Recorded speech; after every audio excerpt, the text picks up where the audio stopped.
Questions and comments. Councillor Commentaire, the Honourable Member for Parkdale-High Park. Thank you, Mr. Speaker, and I thank my colleague from London, Fanshawe, for her remarks on Bill C-35. I remember a few years ago in Toronto when Brigadier, a beautiful Belgian cross horse, was struck and killed by someone fleeing in a getaway car, and it shocked and outraged the entire community.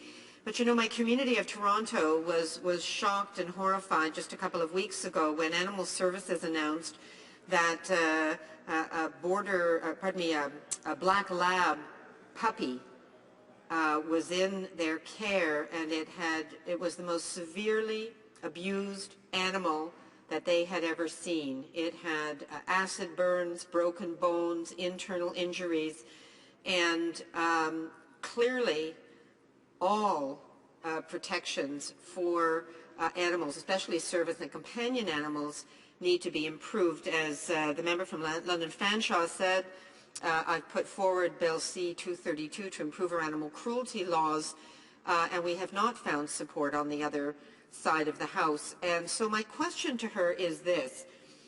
Why does she think that the government side would not support general laws to improve the welfare of animals and improve the struggle against animal cruelty, but that they would overreact and in fact undermine the situation by some of the provisions in Bill C-35? Thank you. Honourable Member for London Fanshawe. Well, thank you, Mr. Speaker, and I thank my colleague for her question because it is a very strange and bizarre contradiction that we see from this government. I was in this House, as was she, when a number of bills came forward in an effort to make sure that our cruelty laws were updated. And I take special note of Bill C-232, a bill that the member had a great deal to do with. I don't understand why the Conservative government didn't support any of those efforts. It would seem that they may have been influenced by outside interests that perhaps put pressure on them to overlook the reality of the kind of cruelty that my colleague described in regard to the Labrador puppy. In this particular case, there does seem to be an overreaction. And I think that it has a great deal to do with public perception, the way the public and the media reacted to the very unfortunate case of this particular police dog. And it was unfortunate, Mr. Speaker. All cruelty to all creatures is absolutely unacceptable. But we have to come back to what we know and what we understand, and respect for our courts, and respect for the kinds of things that work in terms of sentencing. This is not it, Mr. Speaker. Questions and comments. The Honourable Member for Parkdale-High Park. Thank you, Mr. Speaker. And I'm pleased to rise again to ask a question, the member from London Fanshawe.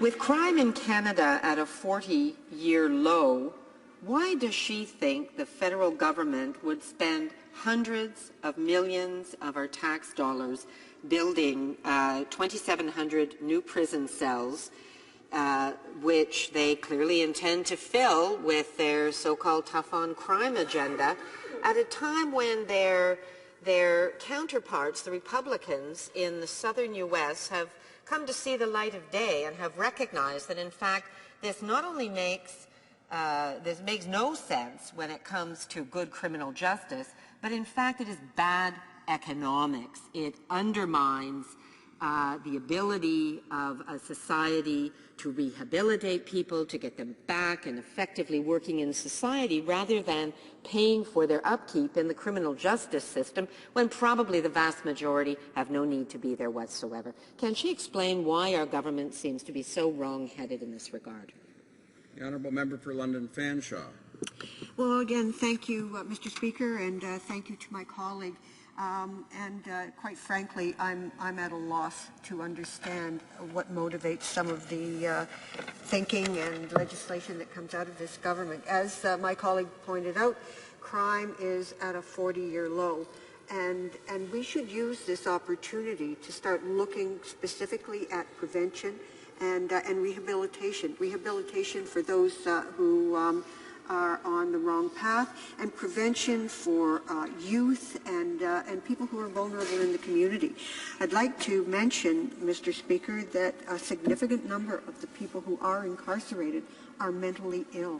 We don't have money for mental health, we don't have money for community supports, but we have lots of money for jails. And in this particular case, it's the provinces that are footing the bill.